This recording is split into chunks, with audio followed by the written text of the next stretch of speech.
যদি কখনো শারীরিক অসুস্থতার কারণে তারাবি নামাজ না পড়তে পারি, এতে কি গুনাহ হবে? আপনার কোন এক বক্তব্যে শুনেছি দেরি করে ইফতার করা নিষেধ, কিন্তু আমরা যেখানে থাকি সেখানে গুগল অনুযায়ী যে সময় সূর্যাস্ত হয় তার 2 মিনিট পর ইফতারের জন্য আজান দেওয়া হয়। আপনার কথা অনুযায়ী এটা তো ইহুদিদের সাথে সাদৃশ্য হয়ে গেল। কত টাকা থাকলে জাকাত ফরজ হয়? জাকাত কবে দিতে হবে? ইতিকাফে বসে মোবাইল চালানো, মসজিদের ভিতরে দ্বীন ইসলামের ক্লাস ও মসজিদের ভিতরে ইফতার পার্টিতে অংশগ্রহণ করতে পারবে কিনা? সবে কদরের ভাগ্য পরিবর্তনের জন্য স্পেশাল কিছু আমল বলুন। আমি জানতে চাচ্ছি, যদি কখনো শারীরিক অসুস্থতার কারণে তারাবি নামাজ না পড়তে পারি, এতে কি গুনাহ হবে? শুধু এশার নামাজ আদায় করলে হবে?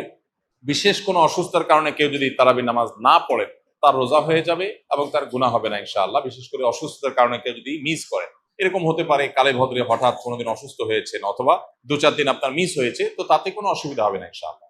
কারণ তারাবি নামাজ আদায় করা এটা ফরজ না। তবে একান্ত ওজর ছাড়া এটা ছেড়ে দেওয়া এটা চরম দুর্ভাগ্যের ব্যাপার এবং অবশ্যই অনুচিত কাজ এবং গুরুত্বপূর্ণ একটি সুন্নাহ পরিত্যাগ করা হলো। কিন্তু অসুস্থতার কারণে যদি কখনো মিস হয় তাতে গুনাহ হবে না ইনশাআল্লাহ। বিশেষ কোনো কারণে বাদ পড়লে আপনার রমজানের রোজা ঠিকই আদায় হয়ে যাবে। আপনার কোনো এক বক্তব্যে শুনেছি যে দেরি করে ইফতার করা নিষেধ, কিন্তু আমরা যেখানে থাকি কাজীবাড়ি সেখানে গুগল অনুযায়ী যে সময় সূর্যাস্ত হয় তার 2 মিনিট পর ইফতারের জন্য আজান দেওয়া হয়। আপনার কথা অনুযায়ী এটা তো ইহুদিদের সাথে সাদৃশ্য হয়ে গেল। এ বিষয়ে যদি কিছু বলতেন। প্রথম কথা হলো, সূর্যাস্তের 2 মিনিট পর যদি কেউ ইফতার করে, 3 মিনিট পর কেউ ইফতার করে, তাহলে এর কারণে সে ইহুদিদের সাথে সাদৃশ্য হয়ে গেছে এমনটি বলার কোনো সুযোগ নেই। কেন সুযোগ নেই? কারণ ইহুদিরা যে দেরিতে ইফতার করে, বর্তমানে রাফিজি যারা আছে, শিয়া যারা আছে, এরাও দেরিতে ইফতার করে। এই দেরিতে ইফতার করা মানে 2 মিনিট 3 মিনিট না, তারা চতুর্দিকে অন্ধকার হয়ে শেষ হওয়ার পর তারা ইফতার করে, যেটা অনেক ক্ষেত্রে 15-20 মিনিট বা আধা ঘন্টা সময়ও লাগে। তারপরে যে চতুর্দিকে অন্ধকারে ছেয়ে যায়, অন্ধকারে চতুর্পাশকে ছেয়ে গেলে তারপরে ইফতার করাটা হলো তাদের স্বভাব। অতএব কোনো মুসলিম 2-3 মিনিট পরে বা 2-4 মিনিট পরে ইফতার করলে সে ইহুদিদের সাথে সাদৃশ্য হয়ে গেছে, রাফিজি বা শিয়াদের সাথে সাদৃশ্য হয়ে গেছে এমনটি বলার কারণ নাই।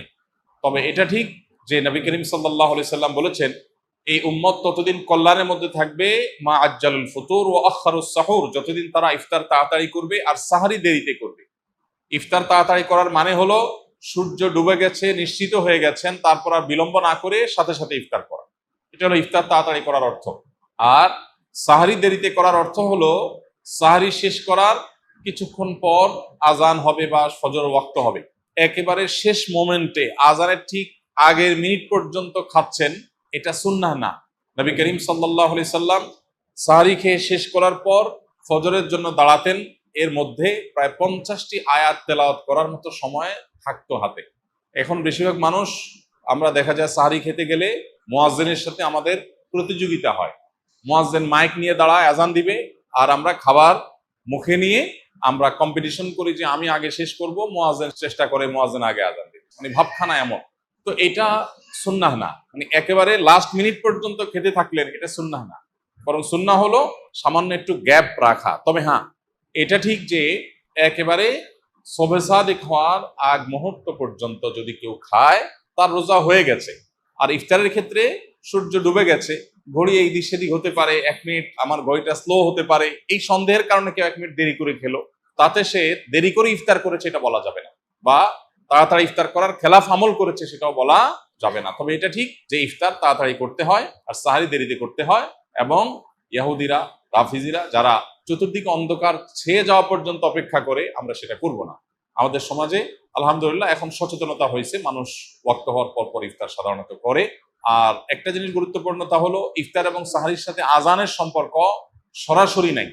অর্থাৎ আজান হলে আপনি ইফতার করবেন আর আজানের আগ পর্যন্ত খাবেন, ব্যাপারটা সেরকম না। মুয়াজ্জিন আজান 1 মিনিট পরে দিতে পারে, 2 মিনিট পরে দিতে পারে, 1 মিনিট আগে দিতে হবে, কারণ আজানটা তো একেবারে ওই মিনিট হওয়ার সাথে সাথেই দেওয়া আবশ্যক না, অথবা ঘড়ির সমস্যা হতে পারে। এই জন্য আপনি দেখবেন টাইম হলো কিনা সেটা। অতএব যদি টাইম আপনি মেনটেন করে ইফতার এবং সাহরি করেন, ইনশাআল্লাহ সুন্নাহ আদায় হয়ে যাবে আল্লাহ চাহে। কত টাকা থাকলে জাকাত ফরজ হয়? জাকাত কবে দিতে হবে? জাকাত কত টাকা হলে ফরজ হয়? এর উত্তর হলো, কেউ যদি 52.5 ভরি রূপা, এটা অথবা রূপার সমমূল্যের সম্পদ, নগদ অর্থ, ব্যাংক ব্যালেন্স, অথবা ব্যবসার মাল, যে পণ্য কেনা হয়েছে বিক্রির জন্য, এরকম কোনো মাল যার কাছে আছে যেটার মূল্য দাঁড়ায় 52.5 ভরির সমান, এইরকম সম্পদের মালিক যদি কেউ হয় এবং সে সম্পদ তার কাছে 1 বছর থাকে, তাহলে 1 বছর পর ওই সম্পদের বাজার মূল্য হিসেব করে 1 বছর পর 2.5% জাকাত দিতে হবে, অর্থাৎ লাখে 2,500 টাকা।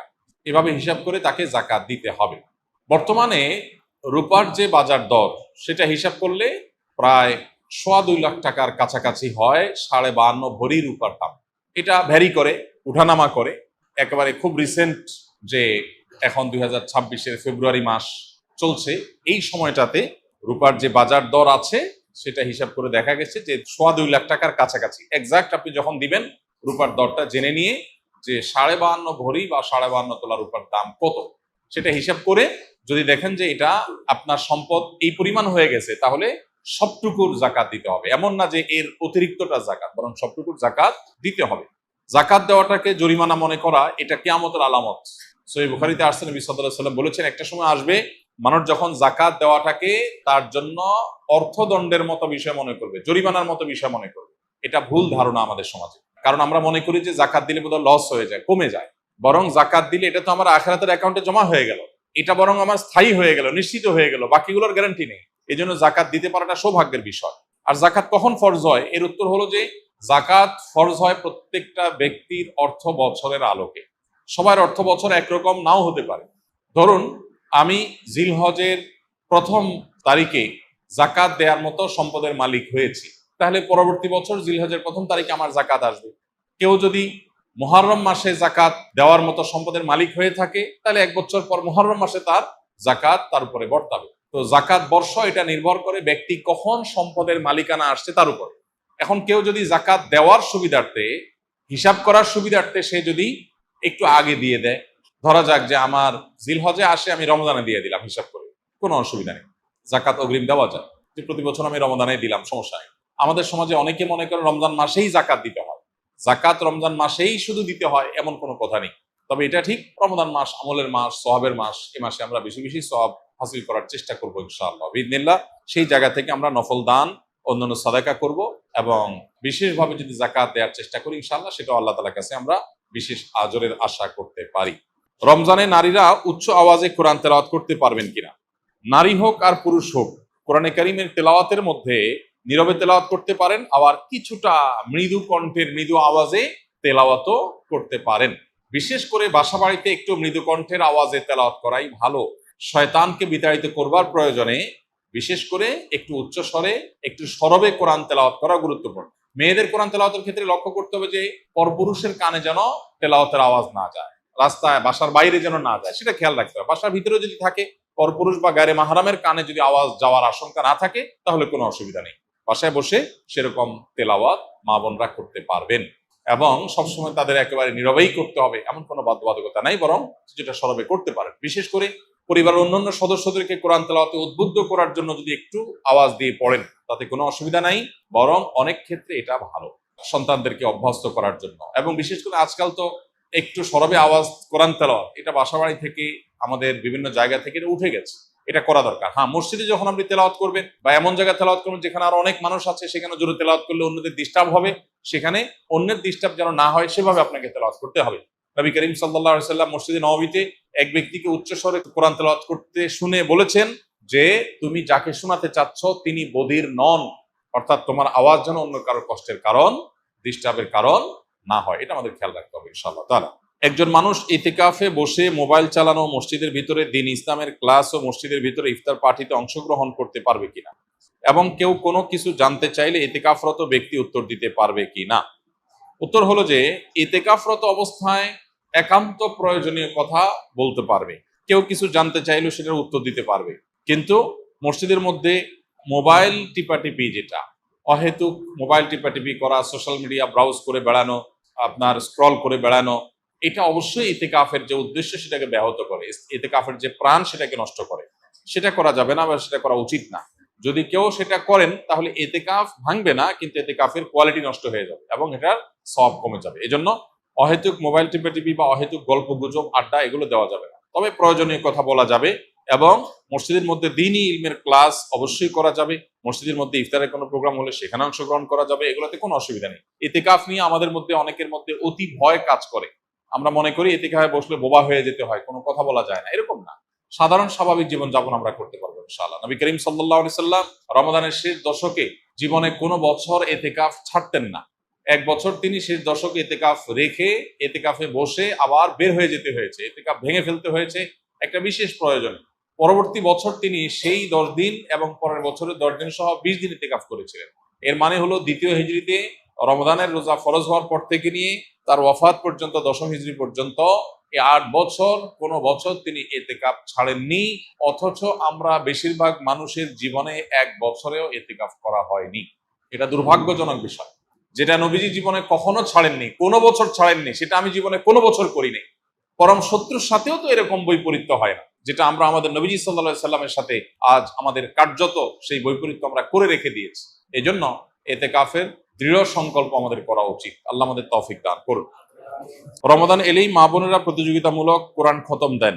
অনেকে বিষয়টি বাড়াবাড়ি বলেন, কারণ হিসাবে যুক্তি দেয় যে দ্রুত পড়লে সহি হওয়ার সম্ভাবনা কম থাকে এবং অর্থ বুঝে পড়া ভালো। কথাটা কতটা যুক্তিযুক্ত? কোরআনে কারীম পড়ে শেষ করা, খতম দেওয়া এবং একাধিক খতম দেওয়া, বেশি বেশি তেলাওয়াত করা রমজান মাসে, এটা সালাফে সালেহ থেকে প্রমাণিত।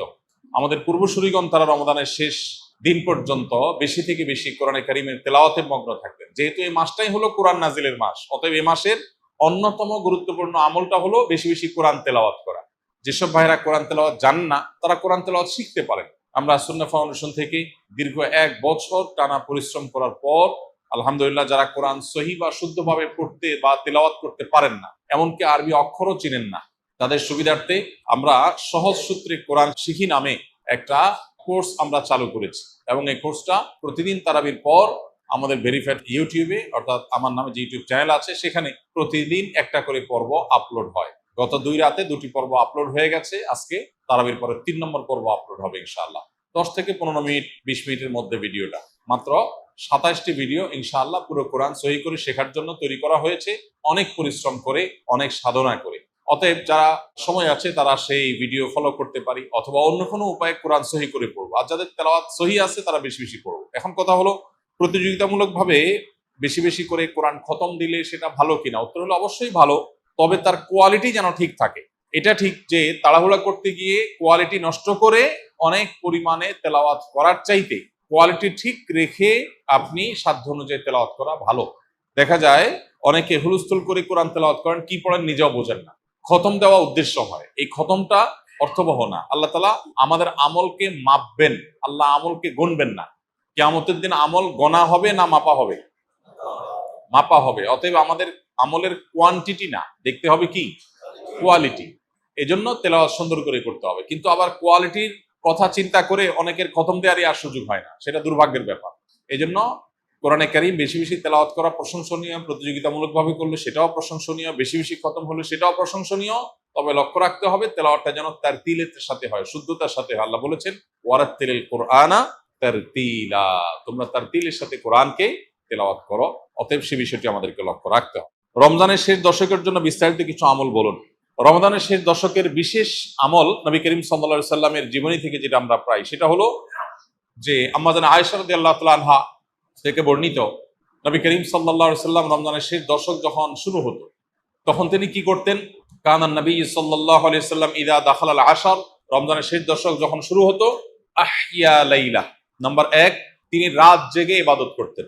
অনেক মুহাদ্দিসগণ, অনেক হাদিস বিশারদগণ বলেছেন এর অর্থ হলো রাতে তিনি ঘুমোতেন না শেষ দশক। আবার অনেক মুহাদ্দিসগণ বলেছেন কুমিল লাইলা ইল্লা কালিলার উপর আমল করে সামান্য ঘুমাতেন, বেশিরভাগ রাতে ইবাদত করতেন। তাহলে 1 নম্বর আমল হলো শেষ দশকের প্রতিটা রাত জেগে ইবাদত করা।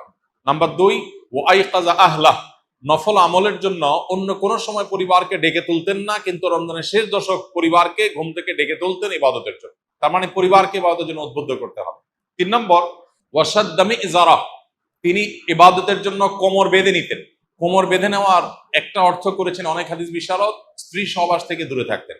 আরবরা এরকম কোমর বেঁধে নেওয়া বলতে এরকম ইঙ্গিত করে থাকে। আবার অনেক মুহাদ্দিসগণ এর ব্যাখ্যা করেছেন যে কোমর বেঁধে নেওয়া মানে আমরা যেরকম বলি কোমর বেঁধে ইবাদত করা, কোমর বেঁধে নেমে যাওয়া কোনো কাজে, তার মানে সর্বোচ্চ মেহনত এবং পরিশ্রম সাধনা করতেন ইবাদতের জন্য। আর অন্য আরেকটি হাদিসে আসছে, কানা ইয়াজতাহিদু ফীহি মা লা ইয়াজতাহিদু ফি গায়রি, নবীজি শেষ দশকে ইবাদতের জন্য এত বেশি পরিশ্রম করতেন, বছরে অন্য কোন সময় ইবাদতের জন্য এত পরিশ্রম করতেন না। অথচ আমরা শেষ দশকে বেশিরভাগ মানুষ হয় গ্রামের বাড়ি যাওয়ার নিয়ে ব্যস্ত, গ্রামের বাড়ি যাওয়ার পরে বিভিন্ন বাড়িতে বাড়িতে ঘোরার, গ্রামে গ্রামে ঘোরার নিয়ে ব্যস্ত, আর শহরে যারা আছি তারা কেনাকাটা, শপিং ইত্যাদিতে ব্যস্ত।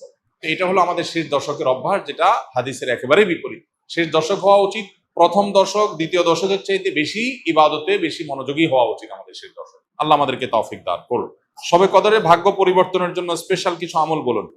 লাইলাতুল কদরে গুরুত্বপূর্ণ বিষয়গুলো ধার্য হয়। আল্লাহ তাআলা সূরা দুখানের একেবারে শুরুতে বলেছেন, ফিহা ইউফরাকু কুল্লু আমরিন হাকিম।